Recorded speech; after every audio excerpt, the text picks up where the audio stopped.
बहुत सारे लोगों के माइंड में डाउट्स रहता है कि एसईओ कैन बी करियर। सो आज के वीडियो में मैं यही डिस्कस करने वाला हूँ, because it's been 3 to 4 years since I started doing SEO, so I might be the right person to tell you whether you can make a career in SEO or not। आपको क्या लगता है internet पे कितने website होगा? 1 billion, 2 billion, 3 billion, कितने हो सकता है? As much as you can count, there are millions of website on the internet।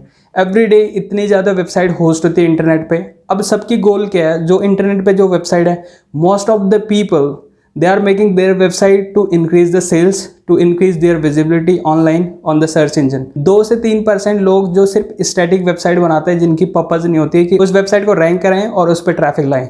तो 90 से लेकर 98% लोगों का यही एम होता है कि उनकी वेबसाइट को रैंक कराना। अब रैंक कौन कराएगा? हर किसी को एसईओ आते नहीं। एसईओ ऐसा तो नहीं है कि वन नाइट स्टडी किया और दूसरे दिन एग्जाम में बैठ गए। इसके लिए कंटिन्यूसली आपको प्रैक्टिस करना होता है, कंटिन्यूसली काम करना होता है। तो जो ऑनर होते हैं, जो कंपनी के ऑनर होते हैं, वो इस पे ज़्यादा टाइम नहीं दे सकते। For them rather than doing SEO they have got some work to do.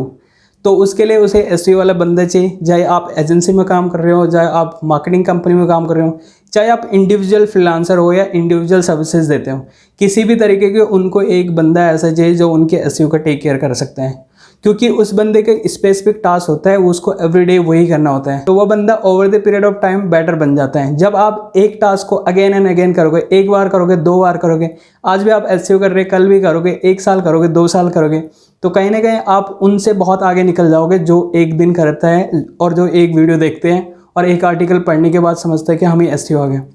तो गाइज बहुत चीज़ें ऐसे डाउट होते हैं जो एक ही बार में क्लियर नहीं होती हैं। आपको डेली बेसिस पे अपडेट होना पड़ता है इस बात पे और कंसिस्टेंसी पे। मुझे एक स्टोरी अभी भी याद है, उसमें एक बंदा कहता है कि मैं उस इंसान को बीट कर सकता हूँ जो एक दिन में 100 पुशअप मारे, या एक दिन में उसने 100 आर्टिकल पढ़ दिया एसईओ के बारे में।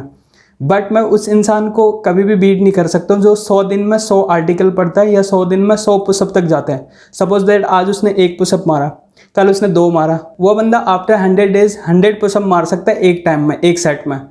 तो अगर आपने एक ही दिन में मारा 100 पुशअप तो वो बड़ी चीज़ नहीं है, आपने कुछ सीखा नहीं है, आपने कर तो दिया अगर कर सकते हो तो। जिसने 100 दिन मेहनत किया, स्ट्रगल किया और बहुत कुछ सीखा 100 पुशअप मारने के लिए, उसकी जर्नी एक अलग ही जर्नी होगी। उसकी एक्सपीरियंस उसके हाव भाव से पता चल जाएगी, उसकी बातों से पता चल जाएगी। तो same thing goes with the SEO और एनी काइंड ऑफ जॉब। अगर आप उसे लगातार करते तो आप अच्छे बन जाते हो। तो एक सब्जेक्ट उठाओ, जैसे यहाँ पे एसईओ है, एसईओ में इतना डीप घुस जाओ कि आपको ये लगना चाहिए कि मुझे परफेक्ट बनना है इसमें। परफेक्ट आदमी कोई भी नहीं बन सकता है, कितने भी बड़ा है, लेकिन हाँ एक लेवल तक आप पहुंच सकते हो। तो एसईओ में डेफिनेटली एक ग्रेट करियर बन सकता है अगर आपके पास वो वाली स्किल्स है जो लोगों को चाहिए। तो बहुत सारे लोग आपको कॉल करेंगे और वो स्किल्स, मतलब जो एक्सपर्ट लेवल की स्किल्स है, वो धीरे धीरे आते हैं। 4 साल 5 साल जब आप कंटिन्यूसली काम करते हैं तो तभी आपका स्किल डेवलप होती है। इवन आफ्टर 6 मंथ आपको बहुत सारी कॉल्स आने लग जाएगी कंपनियों के, क्योंकि इतनी सारी कंपनीज है, उनको एसईओ वाला बंदा चाहिए एक।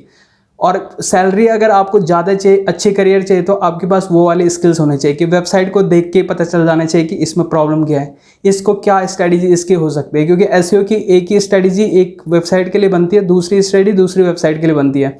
हो सकता है आपकी फैशन वेबसाइट आ गई, आपको एनजीओ वेबसाइट आ गई, आपके पास आईटी की वेबसाइट आ जाए, आपके पास ई कॉमर्स वेबसाइट आ जाए, बहुत सारे निशेज है। तो आपको उस लेवल के एक्सपर्ट बनने के लिए डेली सीखना पड़ेगा। अगर आपने अभी अभी स्टार्ट किया एसईओ या कुछ समय पहले स्टार्ट कर चुके, 6 महीने पहले, 3 महीने पहले, तो कंटिन्यूसली मेहनत करते जाओ। क्योंकि स्टार्टिंग में ज़्यादा समझ नहीं आती कि किस तरीके से करना है, हम लोगों को नहीं पता चलता है, सबके साथ ये स्ट्रगल होते हैं, डिमोटिवेट होते हैं। फिर भी आपको चलते रहना। ऐसा तो नहीं है कि आज एसईओ कर रहे कल दूसरी इंडस्ट्री में चले जाओ तो वहाँ भी ऐसे ही फील होगा। तो एसईओ एक ऐसा नहीं है कि आपको कुछ डाटा एंट्री के लिए दे दिया और उसको टाइप करना और छुट्टी। एसईओ एक स्ट्रैटेजिकल गेम है जिसमें आपको हर चीज़ समझना है। एसईओ में आपको क्रिएटिव भी होना पड़ेगा, टेक्निकल भी होना पड़ेगा। तो ये सब स्ट्रैटेजीज बनाने के लिए आपको हमेशा कुछ न कुछ सीखना पड़ेगा एसईओ में। तो शुरुआत में स्टेप बाय स्टेप लर्न करो, जैसे कोई ट्यूटोरियल बता रहा है, मैंने भी ट्यूटोरियल बता रखा है, या कहीं और भी मिलता है आपको जहाँ पे आपको प्रैक्टिकल ट्यूटोरियल्स मिलती है, तो उसको फॉलो करो। और प्रैक्टिकल के अलावा भी थियोरेटिकल आप पढ़ सकते हो अपनी स्टैंडिंग को बढ़ाने के लिए कि कैसे एसईओ काम करता है। ऐसा नहीं कि आपको हर बार प्रैक्टिकली करना है कि ऑन पेज ऐसे ही होगा तो ऐसे ही होगा।